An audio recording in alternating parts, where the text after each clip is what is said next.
പലപ്പോഴും സ്വന്തമായിട്ട് business start ചെയ്യുന്നവർ പല രീതിയിൽ പൈസ കളഞ്ഞ് പഠിക്കാറുണ്ട്. അത് കുഴപ്പമില്ല.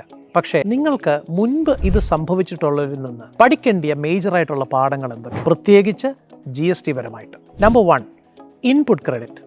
ഇൻപുട്ട് ക്രെഡിറ്റ് എല്ലാ രീതിയിലുള്ള ചെലവുകൾക്ക് ക്ലെയിം ചെയ്യാൻ പറ്റില്ല. എലിജിബിൾ ആയിട്ടുള്ള എക്സ്പെൻസ് ആണോ എങ്കിൽ മാത്രമേ പറ്റുള്ളൂ. നമ്പർ 2, നിങ്ങൾക്ക് GSTയിൽ ഒരു ത്രെഷോൾഡ് ഉണ്ട്.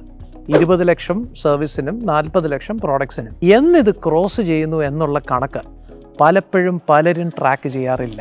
നമ്പർ 3, നിങ്ങൾ അപ്ലൈ ചെയ്യുന്ന നിങ്ങളുടെ പ്രോഡക്റ്റ് കാറ്റഗറി അല്ലെങ്കിൽ സർവീസ് കാറ്റഗറി കൃത്യമായിട്ടുള്ള HSNലാണോ വരുന്നത് എന്നത് വളരെ ഇമ്പോർട്ടൻ്റ് ആണ്. HSNന്റെ ഇമ്പോർട്ടൻസ് ടാക്സ് റേറ്റ് വരുമ്പോഴാണ് ബാധകമാകുന്നത്. നിങ്ങൾ തെറ്റായ HSNലാണെങ്കിൽ നിങ്ങളുടെ റേറ്റ് ഓഫ് GST തെറ്റായിരിക്കാം. 4, നിങ്ങളുടെ പേഴ്സണൽ എക്സ്പെൻസും നിങ്ങളുടെ ബിസിനസ് എക്സ്പെൻസും തികച്ചും വ്യത്യസ്തമാണ്. ഒരിക്കലും ഇത് ഒരുമിച്ച് റെക്കോർഡ് ചെയ്യുകയോ ഒരേ ബാങ്കിൽ കൂടെ ട്രാൻസാക്ട് ചെയ്യാതിരിക്കുകയോ ചെയ്യുക. നമ്പർ 5, കോമ്പൻസേഷൻ സ്കീമിൽ വരുമ്പോൾ നിങ്ങൾക്ക് പലവിധ സൗകര്യങ്ങളുണ്ടെങ്കിലും നിങ്ങൾ അതിൻ്റെ കണ്ടീഷൻസ് നോക്കാനും അത് പാലിക്കാനും മറക്കരുത്. Number 6, RCM reverse charge mechanism applicable ആയിട്ടുള്ള പല കേസസ് വരുമ്പോൾ അത് കൃത്യമായിട്ട് ഡീൽ ചെയ്യാൻ മറക്കരുത്. നമ്പർ 7, ഈ ഇൻവോയ്സിംഗ് ഇപ്പോൾ ആപ്ലിക്കബിൾ ആയിട്ടുള്ളത് കൊണ്ട് ഈ ഇൻവോയ്സിങ്ങിൻ്റെ കണ്ടീഷൻസും ത്രെഷോൾഡും മറന്നു പോകരുത്.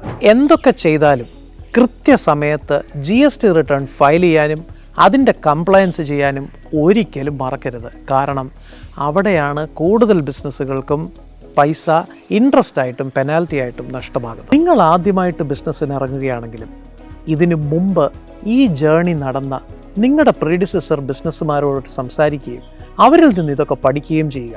ഇല്ലെങ്കിൽ നിങ്ങളുടെ ടാക്സ് കൺസൾട്ടൻറ്റിനെ സമീപിച്ച് അദ്ദേഹത്തിൻ്റെ അഡ്വൈസ് സ്വീകരിച്ചാൽ തീർച്ചയായിട്ടും പല നേട്ടങ്ങളും നിങ്ങളുടെ ഈ ജേർണിയിൽ നിങ്ങൾക്ക് കിട്ടും.